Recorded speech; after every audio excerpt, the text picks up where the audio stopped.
கர்த்தருடையதாக இன்றைய வசனம் ஆதியாகமம் 16ஆம் அதிகாரம் 13ஆம் வசனம்.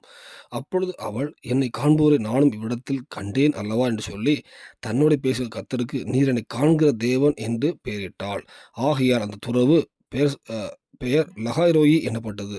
அது காதேசுக்கும் பாரோத்துக்கும் நடுவே இருக்கிறது. கர்த்தருடையதாக அந்த வசனம் நமக்கு தெரியும். ஆகார் ஆபிரகாம் விட்டு ஓடி போகும்போது, வனாந்திரத்தில் ஓடி போகும்போது ஒரு இடத்துல தூதன் சந்திக்கிறார்.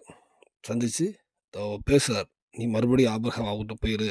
உன்னுடைய சந்நிதியும் இஸ்மவேலுக்கு குழந்தை பிறக்கும். உன் சந்நிதியும் ஆசீர்வதிப்பேன் அப்படி சொல்லும்பொழுது, ஆகார் என்னை காண்கிற தேவனை கண்டேன்னு சொல்லி அந்த இடத்த சொல்றாரு. அப்போ லகாய் ரோயின்னு பேர் வருது. ஆகார் ஆபிரகாம் விட்டு எங்க வனாந்திரத்துல போனாலும் அவரையும் ஒரு தேவன் கண்டார். அது நம்ம இந்த வாழ்க்கையில பாருங்க, அவர் ஆகார் வனாந்திரத்துல ஒரு பாலைவனமான இடமா எல்லாம் யோசிச்சு பார்த்தீங்கன்னா, எந்த மனுஷன் செஞ்சாருமே இருக்காது. ஆனா அங்க யாரு ஆகார பார்த்தது?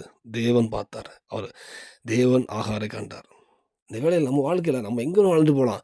சிட்டியில வாழலாம், ஊர்ல வாழலாம், தனிமையா வாழலாம், காட்டுக்குள்ள வாழலாம், நடுக்கடல்ல இருக்கலாம். எங்க இருந்தாலும் உங்களை காண்கிற ஒரு தேவன் உண்டு.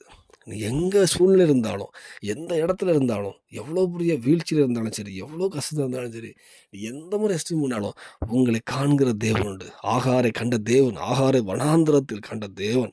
வனாந்திரத்தில் யாருமே ஆகாரை பார்க்கல. எந்த நபரும் கிடையாது. அவளுக்கு அனுசரணை ஆள் கிடையாது. எதுவுமே இல்லாத போது அந்த ஆகாரை கண்ட தேவன் என் தேவன். அதான் அந்த இடத்துல லகாய் ரோயி அப்படின்னு பேர் வச்சாங்க.